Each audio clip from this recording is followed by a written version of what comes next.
الحمد لله رب العالمين والصلاة والسلام على قائد الغر المحجلين نبينا محمد وعلى آله وصحبه أجمعين وبعد. فأعوذ بالله السميع العليم من الشيطان الرجيم. بسم الله الرحمن الرحيم. ويضع عنهم إصرهم والأغلال التي كانت عليهم. محترم بزرگوں، دینی و ملی بھائیوں اور پردہ نشین ماؤں اور بہنوں، السلام علیکم ورحمۃ اللہ وبرکاتہ۔ پیارے بھائیوں اور دینی بہنوں، آج کے اس آن لائن اجتماع میں ہم جس ٹاپک پر بات کریں گے، جیسا کہ آپ نے سنا، اسلام میں تصور آزادی۔ آزادی کیا ہے؟ آزادی کو عربی میں حریت اور انگریزی میں فریڈم کہتے ہیں۔ البتہ اس کی تعریف طے کرنا بہت مشکل ہے، کیونکہ ہر فکر اور فلسفہ کے لوگوں نے اس کی تعریف اپنے اپنے مفروضہ کے مطابق کرنے کی کوشش کی ہے، اور ہمیں اس سے کوئی سروکار نہیں کہ آزادی کی کیا تعریف ہے یا دنیا والے آزادی کی کیا تعریف کرتے ہیں۔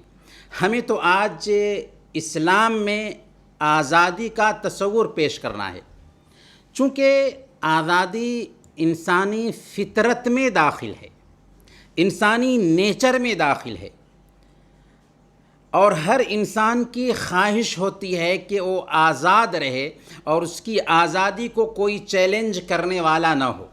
اور اسلام چونکہ دین فطرت ہے، نیچر پر مبنی دین ہے، اس لیے اسلام نے آزادی کو انسان کا فطری حق تصور کیا ہے۔ اسلام یہ کہتا ہے کہ اللہ تعالیٰ نے انسان کو آزاد پیدا کیا ہے، وہ کسی کا غلام بن کر پیدا نہیں ہوا، اور اسے ارادہ دیا گیا ہے، اختیار دیا گیا ہے، آزادی دی گئی ہے، اسے کسی کام پر مجبور نہیں کیا گیا۔ اسی بنیاد پر کل قیامت کے دن بھی اس سے پوچھ گچھ ہونے والی ہے، اس کا حساب و کتاب ہونے والا ہے۔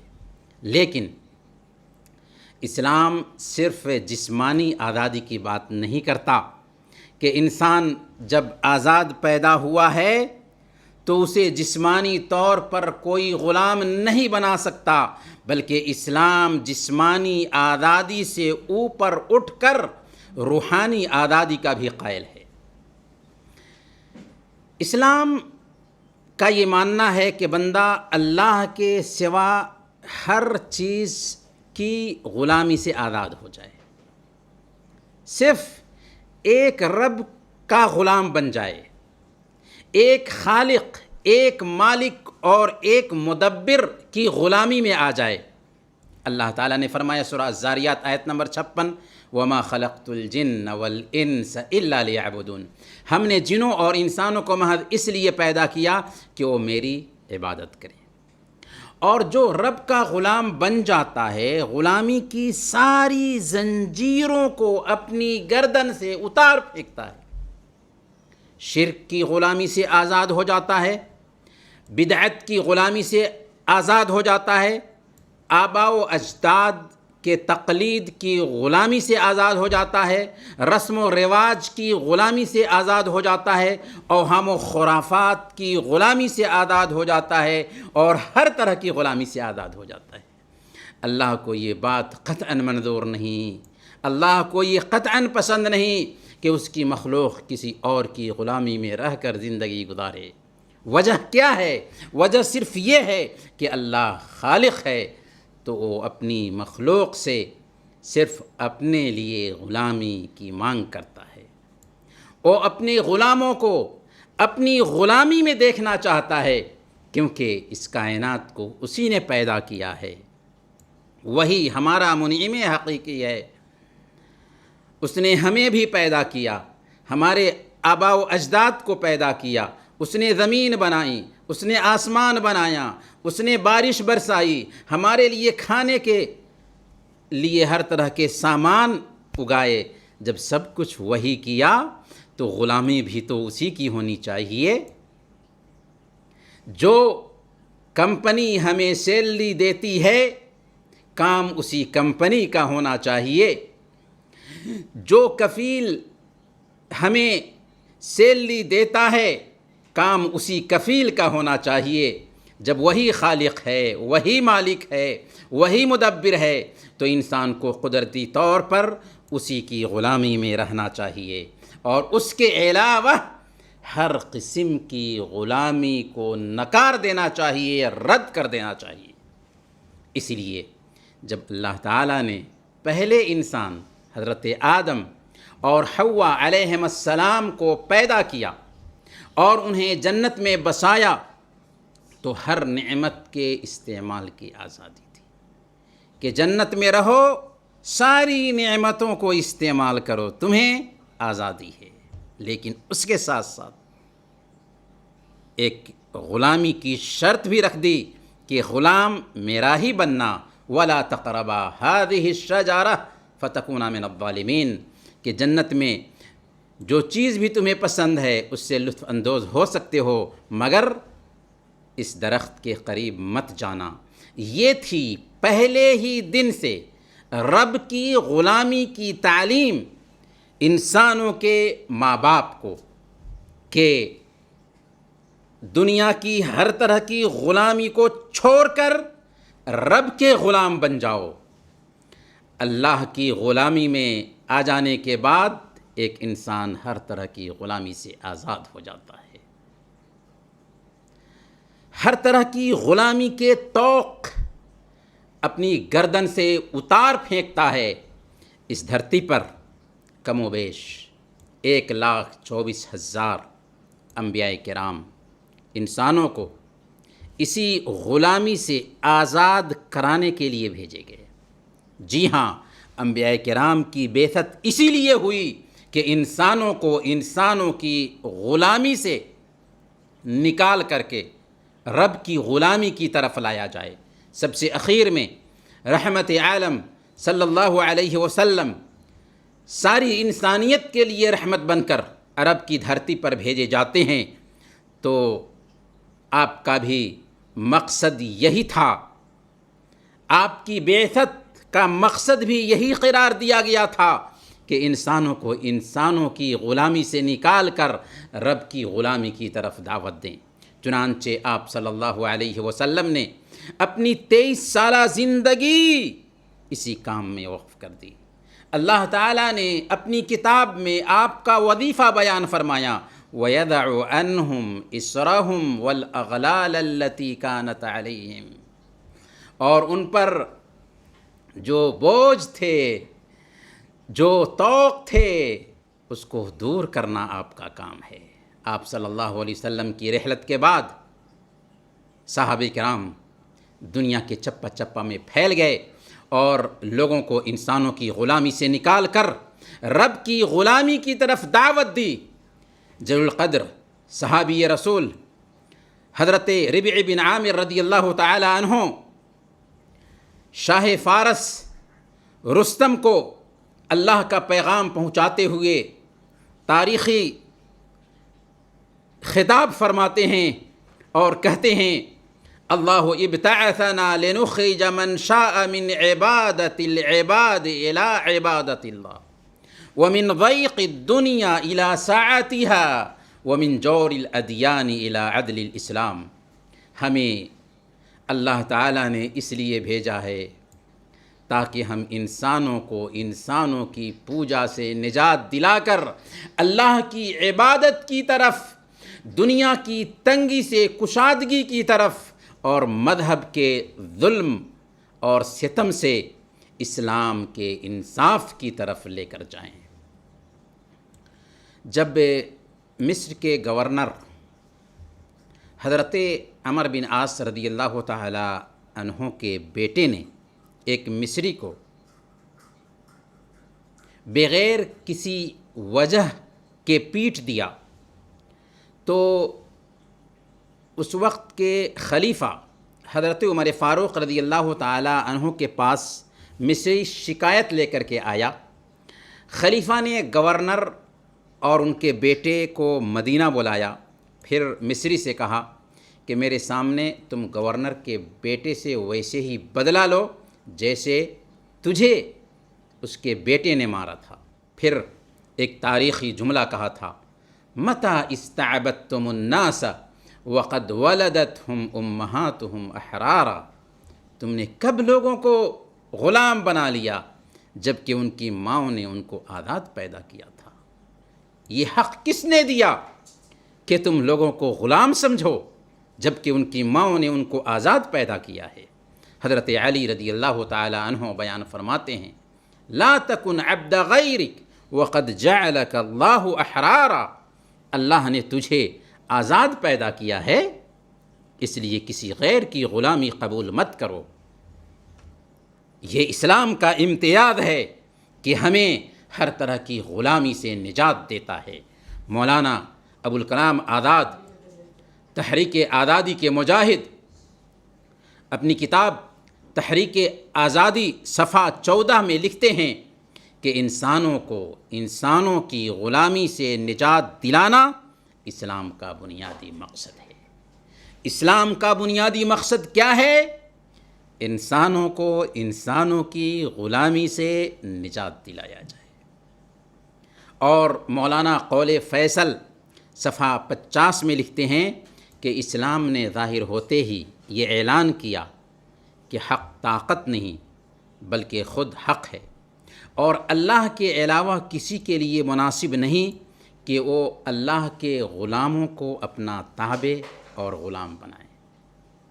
اسلام کی یہ خوبی ہے کہ اسلام پورے طور پر ہمیں آزاد کرتا ہے۔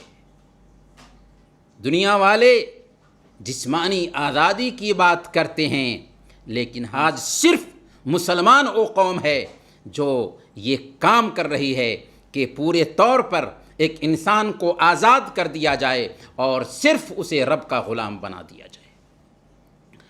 اسلام میں آزادی کی کیا کیا صورتیں پائی جاتی ہیں، اسے بھی جان لیتے ہیں۔ تو یہ بات نوٹ کیجئے کہ عام کاموں میں انسان آزاد ہے۔ ساری مخلوق میں انسان کو دیکھیں تو وہ معزز ہستی ہے۔ اللہ نے خود انسان کے بارے میں فرمایا، وَلَقَدْ كَرَّمْنَا بَنِي آدم، کہ ہم نے آدم کی اولاد کو عزت بخشی۔ اسی لیے انسان کو عام کاموں میں پوری آزادی دی، جو چاہے کھائے، جو چاہے پہنے، جہاں چاہے جائے، اور جو چاہے کام کرے، جو چاہے خریدے، جو چاہے بیچے۔ اس آزادی میں مرد اور عورت دونوں کو برابر رکھا گیا۔ شادی بیاہ میں بھی مرد اور عورت کو آزاد رکھا گیا، جن سے چاہیں شادی کریں، یہاں تک کہ کسی لڑکی کی اجازت کے بغیر اس کی شادی تک نہیں کی جا سکتی۔ اللہ کے نبی صلی اللہ علیہ وسلم نے ارشاد فرمایا، لا تنکح البکر حتی تستأذن، قالوا کیف اذنھا قال ان تسکت۔ باکرہ یعنی کنواری عورت کی شادی اس کی اجازت کے بغیر نہیں کی جا سکتی۔ پوچھا گیا اس کی اجازت کیسے ہوگی؟ آپ نے فرمایا اس کا چپ رہ جانا، اس کا خاموش رہ جانا ہی اس کی اجازت ہے۔ اسی طرح ہر قسم کے سائنسی اکتشافات کی آزادی ہے کہ انسان جو چاہے ایجاد کرے، جس چیز کی چاہے تحقیق کرے، اس میں آزادی ہے۔ انسان کو ملکیت کی آزادی ہے کہ وہ اپنی دولت اور املاک کا وہ مالک ہے، اسے شخصی آزادی حاصل ہے، اسے تعلیم کی آزادی حاصل ہے، اسے فکر کی آزادی حاصل ہے، اسے کمانے کی آزادی حاصل ہے، اور سب سے بڑھ کر عقیدہ کی آزادی حاصل ہے۔ اسلام نے مذہب اختیار کرنے کی بھی آزادی دی۔ اللہ نے فرمایا، انا ہدیناہ السبیل اما شاکرا و اما کفورا، کہ ہم نے انسانوں کو، جنات کو راستہ سمجھا دیا۔ اب چاہے تو وہ شکر گزار بنے، چاہے تو ناشکرا بنے، چاہے تو کفر اختیار کرے۔ جو راستہ بھی انسان اس کے بعد اختیار کرے گا اس کا ذمہ دار وہ خود ہوگا۔ چنانچہ اللہ نے فرمایا، لا اکراہ فی الدین، دین کے معاملے میں کوئی زور نہیں، کوئی زبردستی نہیں، کوئی جبر نہیں۔ یہ آیت کب اتری؟ یہ آیت اس وقت اتری جب مدینہ میں اوس اور خزرج کے لوگوں نے جب اسلام قبول کر لیا تو انہوں نے چاہا کہ ہم تو مسلمان ہو گئے ہیں، اپنے بچوں کو بھی اسلام پر مجبور کریں۔ تو انہوں نے اپنے بچوں کو اسلام پر مجبور کرنا چاہا تو اللہ نے ان کو تنبیہ کیا کہ خبردار، اسلام کے معاملے میں زور زبردستی نہیں چلتی۔ اور ایک جگہ اللہ تعالیٰ نے اپنے نبی کو تنبیہ کیا، افانت تکرہ الناس حتی یکونوا مؤمنین، کیا آپ لوگوں کو مجبور کریں گے کہ وہ مومن بن جائیں؟ اور سورہ الغاشیہ میں اللہ تعالیٰ نے اپنے نبی سے خطاب کرتے ہوئے یوں فرمایا، فذکر انما انت مذکر لست علیہم بمسیطر، آپ نصیحت کیجئے، آپ پیغام پہنچائیے، آپ یاد دہانی کیجئے، آپ بس یاد دہانی کرنے والے ہیں، آپ ان پر کوئی داروغہ بنا کر بھیجے نہیں گئے ہیں۔ اسلام نے فکر اور عقل کو بھی آزاد کیا کہ وہ سوچے اور غور و فکر سے کام لے۔ جیسے وہ دنیاوی معاملات میں اپنی عقل کا استعمال کرتا ہے، ویسے ہی دھرم کے معاملے میں بھی اپنی عقل کا استعمال کرے اور اپنی عقل کو خرافات کی آماجگاہ نہ بنائے۔ گویا کہ اسلام یہ کہتا ہے کہ یہی دین حق ہے، اس دین کے علاوہ کہیں نجات نہیں، اور جو کوئی اس دین کو اپنائے بغیر اس دھرتی سے جاتا ہے، ہمارا عقیدہ ہے کہ وہ جہنم میں ہمیشہ ہمیش کے لیے جلے گا۔ اس کے باوجود بھی ہمارا دین کسی کو اسے اپنانے پر مجبور نہیں کرتا۔ پیارے بھائیوں اور پیاری بہنوں، اسلام نے ہر چیز میں انسان کو آزاد ضرور کیا، لیکن یہ بات نوٹ کیجئے کہ یہ آزادی بھی شریعت کے تابع ہے۔ اسلام نے انسان کو آزادی ضرور دی ہے، لیکن اس آزادی کو اللہ اور اس کے رسول کے احکامات کے تابع کر دیا ہے، اس لیے الٹپ کوئی آزاد نہیں رکھا گیا۔ اللہ تعالیٰ کا فرمان ہے سورہ الاحزاب آیت نمبر 36، وَمَا كَانَ لِمُؤْمِنٍ وَلَا مُؤْمِنَةٍ اذا قضى اللہ ورسولہ امرا ان یکون لہم الخیرۃ من امرہم، کسی مرد اور عورت کے لیے اللہ اور اس کے رسول کا فیصلہ آ جانے کے بعد اپنے معاملہ میں کوئی اختیار نہیں رہ جاتا۔ اس لیے اللہ اور اس کے رسول نے جن کاموں کے کرنے کا حکم دیا ہے انہیں کرنا، اور جن کاموں سے روک دیا ہے ان سے اپنے آپ کو روک لینا اصل میں آزادی کا صحیح استعمال ہے۔ اس لیے ایک آدمی کو یہ آزادی نہیں دی جا سکتی کہ اللہ نے جن کاموں کا حکم دیا ہے یا جن کاموں سے روکا ہے، آزادی کے نام پر انہیں ہم پامال کرنے لگے ہیں، آزادی کے نام پر دین کا مذاق اڑائیں، اللہ اور اس کے رسول کی بے حرمتی کریں، اسلام کے کسی حکم کو دل سے ناپسند کریں، طلاق ہو، وراثت ہو، شریعت کے کسی بھی قانون ہو، اس کا مذاق اڑائیں، اور ایسا کرنے والا شریعت کے دائرہ سے باہر ہو جائے گا۔ گویا کہ اسلام ہمیں یہ کہتا ہے کہ ایک رب کے غلام بن جاؤ، دنیا کی ساری غلامیوں سے آزاد ہو جاؤ گے۔ محترم بھائیوں اور پیاری بہنوں، ایک وقت تھا کہ بندھوا مزدور ہوا کرتے تھے، جو اصل میں غلامی کی ہی ایک شکل تھی، اور آج بھی بعض حصوں میں یہ رسم موجود ہے کہ بندھوا مزدور پائے جاتے ہیں۔ اسلام نے ظلم سے روکا، کسی کو نقصان پہنچانے سے منع کیا، یہ تعلیم دی کہ زندگی کا لطف کسی خاص ذات تک محدود نہیں، بلکہ سارے انسان چونکہ اللہ کے بندے ہیں، آدم اور حوا کی اولاد ہیں، اس لیے انہیں زندگی کا لطف اٹھانے کا حق ہے۔ یہ قطعاً حرام ہے، ناجائز ہے کہ کسی انسان کو زبردستی روک لیا جائے یا اس سے اس کی مرضی کے خلاف کام لیا جائے، بلکہ اسلام نے تو مزدوروں کے ساتھ اچھے معاملہ کی تاکید کی، مزدور کی مزدوری اس کا پسینہ سوکھنے سے پہلے دینے کا حکم دیا اور اس بات کا مکلف کیا کہ مزدوری پوری دی جائے، اس میں کسی طرح کی کمی نہ کی جائے۔ یہ جسے ہم بدھوا مزدوری کہتے ہیں، قدیم زمانے کی شکل تھی، لیکن آج دور جدید میں جس کو ماڈرن زمانہ کہا جاتا ہے، تہذیب کا زمانہ کہا جاتا ہے، غلامی کی نئی شکلیں اس دنیا میں بھی پائی جاتی ہیں، اور اسلام دشمنوں نے بڑی پلاننگ کے ساتھ جسمانی غلامی کی بجائے فکری غلامی کو عام کیا۔ آزادی کے نام پر فکری غلامی کے بہت سارے طریقے عام کیے تاکہ لوگ ان کے خیالات سے متفق ہو جائیں، پھر وہ جیسے چاہیں ان کو پھیرتے رہیں، اور اس طریقے سے آزادی کی دہائی دے کر غلامی کے تصور کو خوب عام کیا گیا۔ آج خواہشات کی غلامی کہیں پر پائی جاتی ہے، لوگ خواہشات کے غلام بن گئے کہ خواہشات ہی انہیں حرکت دینے لگی، اٹھانے بیٹھانے لگی۔ کہیں پر روپیوں اور پیسوں کی غلامی پائی جاتی ہے، لوگ روپیے پیسے کے غلام بن گئے، دین سے بے پرواہ ہو کر دنیا کمانے میں پوری طرح مصروف رہنے لگے۔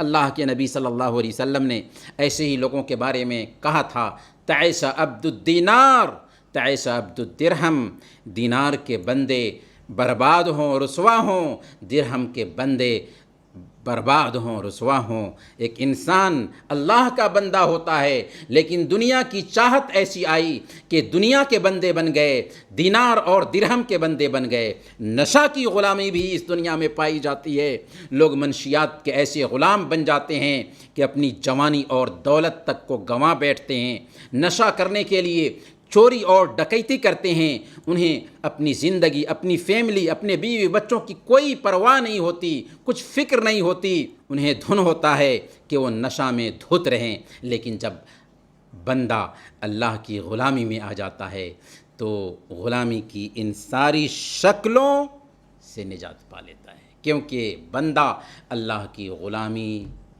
قبول کر چکا ہے۔ جب آپ اللہ کے غلام بن جائیں گے تو شہوت کی غلامی سے نجات پا جائیں گے۔ جب آپ اللہ کے غلام بن جائیں گے تو درہم و دینار اور روپیے پیسے کی غلامی سے نجات پا جائیں گے۔ جب آپ اللہ کے غلام بن جائیں گے تو نشہ کی غلامی سے نجات پا جائیں گے۔ محترم بھائیوں اور دینی بہنوں، اسلام میں غلامی کے اس تصور کو اپنے ذہن میں بیٹھائیے، اور آج انسانوں کے اندر غلامی کی جو شکلیں پائی جاتی ہیں انہیں ڈھونڈنے کی کوشش کیجیے۔ آپ کو پتہ چلے گا کہ انسانیت کی بہت بڑی تعداد آج جسمانی غلامی سے نجات پانے کے باوجود روحانی غلامی کی زنجیر میں جکڑی ہوئی ہے، جنہیں آزادی دلانا ہماری ذمہ داری تھی، آپ کی ذمہ داری تھی، آپ کی، کیونکہ ہم خیر امت ہیں۔ ہمیں اسی لیے وجود میں لایا گیا تھا کہ ہم انسانوں کو انسانوں کی غلامی سے آزاد کرا کے رب واحد کا غلام بنا دیں۔ ذرا سنجیدگی سے سوچیں، غور کریں، دل کو ٹٹولیں اور من سے پوچھیں کہ ہم نے کس حد تک یہ ذمہ داری نبھائی ہے۔ ہمیں کہنے دیا جائے، ہم یہ کہنے میں کوئی جھجک نہیں، کوئی باک نہیں کہ آج ہماری اکثریت اپنے مقصد حیات کو بھلا بیٹھی ہے۔ عوام کی بات تو دور کی بات ہے، ہمارے خواص بھی آپس میں گتھم گتھا ہو کر اپنی انرجی برباد کر رہے ہیں، جس کا نتیجہ کیا ہے؟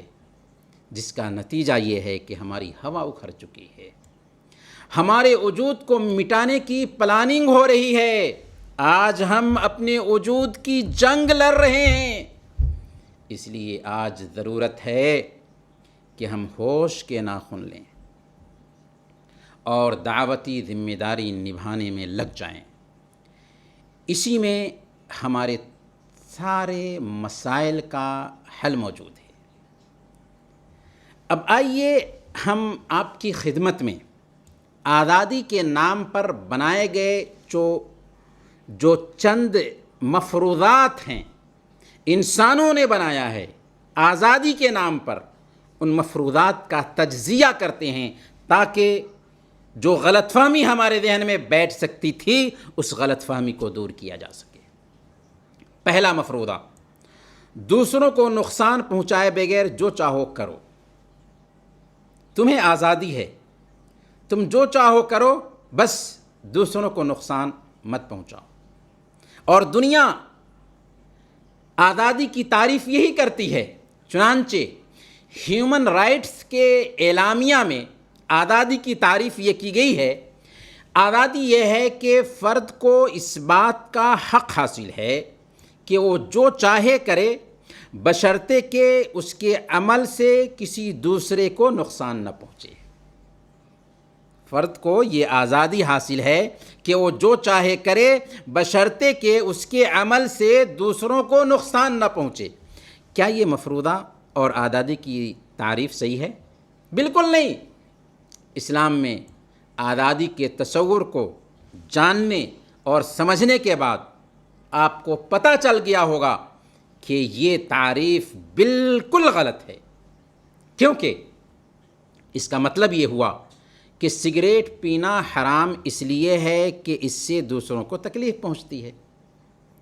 اگر کوئی اکیلے میں دروازہ بند کر لے اور سگریٹ پیتا ہے تو اسے اجازت دی جانی چاہیے، کیونکہ اس سے دوسروں کو تکلیف نہیں پہنچتی۔ کوئی بند کمرے میں اللہ کی نافرمانی کر رہا ہے تو اسے صحیح سمجھنا چاہیے، کیونکہ اس سے دوسروں کو تکلیف نہیں پہنچتی۔ اگر مرد اور عورت آپس میں زنا کے لیے راضی ہو جائیں تو اس میں کوئی حرج نہیں ہونا چاہیے، کیونکہ اس سے دوسروں کو تکلیف نہیں پہنچتی ہے۔ اگر سود کا لین دین لوگ آپس کے اتفاق سے کریں تو سود جائز ہونا چاہیے، کیونکہ اس سے دوسروں کو نقصان نہیں پہنچتا ہے۔ اللہ کی قسم، یہ شیطانی فریب ہے۔ شریعت کی نافرمانی میں آزادی نہیں دی جا سکتی۔ اگر آپ کے عمل سے دوسرے کا نقصان نہ بھی ہو رہا ہو پھر بھی آپ آزاد نہیں ہیں۔ آپ آزاد نہیں ہیں کہ جو چاہیں کریں۔ پھر ایک انسان تنہائی میں آزاد کیسے ہوگا؟ اللہ کی نگرانی میں ہے وہ، اس کے دائیں اور بائیں کندھے پر فرشتے ہیں جو اس کی ایک ایک حرکت نوٹ کر رہے ہیں۔ یہ دھرتی بھی اس کے خلاف گواہی دے گی، جہاں پہ وہ اللہ کی حرمت کو چیلنج کیا، اس کے اعضاء و جوارے بھی کل قیامت کے دن اس کے خلاف ہو جانے والے ہیں۔ دوسرا مفروضہ جو آزادی کے نام پر پیش کیا جاتا ہے کہ آزادی کی حد یہ ہے کہ دوسروں سے اس کی آزادی نہ چھینی جائے۔ آزادی کی حد یہ ہے کہ دوسروں سے اس کی آزادی نہ چھینی جائے۔ یہ مفروضہ بھی اسلامی شریعت کے بالکل خلاف ہے، اسلامی شریعت سے ٹکراتا ہے، اس کے اپوزٹ ہے۔ کیوں؟ مثال کے طور پر ایک شخص کہتا ہے کہ اگر میں سوسائڈ کر لوں تو مجھے آزادی ملنی چاہیے۔ کیوں یہ میری آزادی ہے؟ کیونکہ میں اپنے جسم کا مالک ہوں۔ کیا یہ مفروضہ صحیح ہے؟ 100% غلط ہے، کیونکہ کوئی بھی انسان اپنے جسم کا مالک نہیں ہے، بلکہ اس کا جسم اس کے رب کی طرف سے اس کے پاس امانت ہے، جسے برباد کرنے کا اسے حق حاصل نہیں ہے۔ یاد رکھیں، ہمارا دین یہ کہتا ہے کہ لا ضرر ولا ضرار، نہ نقصان اٹھانا ہے اور نہ نقصان پہنچانا ہے۔ جیسے دوسروں کو نقصان پہنچانا حرام ہے، ویسے ہی اپنے آپ کو نقصان پہنچانا بھی حرام ہے۔ اسی طرح اگر ایک عورت سڑک پر، روڈ پر ننگی چلنا چاہے اور کہے کہ میں آزاد ہوں، مجھے اپنے جسم کی نمائش کرنے کا حق ملنا چاہیے، مجھے حق ملنا چاہیے کہ میں ننگے چلوں، تو یہ حق اسے نہیں دیا جا سکتا، کیونکہ ننگے چلنے کا حق اسے یکسر حاصل نہیں ہے۔ یہ دھرتی رب کی ہے اور اس دھرتی پر رب کا ہی قانون چلے گا۔ تیسرا مفروضہ، پردہ سے ایک عورت کی آزادی محدود ہوتی ہے۔ یہ مفروضہ پیش کیا جاتا ہے اور اسلام پر اعتراض بھی کیا جاتا ہے۔ ہم کہتے ہیں کہ پردہ سے عورت کی آزادی محدود نہیں ہوتی، بلکہ اس کی عزت میں، اس کے رسپیکٹ میں اضافہ ہوتا ہے، اس کا حسن دوبالا ہوتا ہے، اس کی حفاظت اس طریقے سے ممکن ہو پاتی ہے۔ ظاہر ہے کہ جو چیز قیمتی ہوتی ہے نا، اسے چھپا کر رکھا جاتا ہے، اس کو نمایاں نہیں کیا جاتا، اس کی نمائش نہیں کی جاتی، اس کو پبلک پلیس پہ نہیں رکھا جاتا۔ اگر گھر کا دروازہ کھلا رکھیں گے تو چوری ہوگی ہی، مٹھائیاں کھلی رہیں گی تو مکھیاں لگیں گی ہی، گولڈ کو پبلک پلیس پہ رکھا جائے گا تو چوری ہوگی ہی۔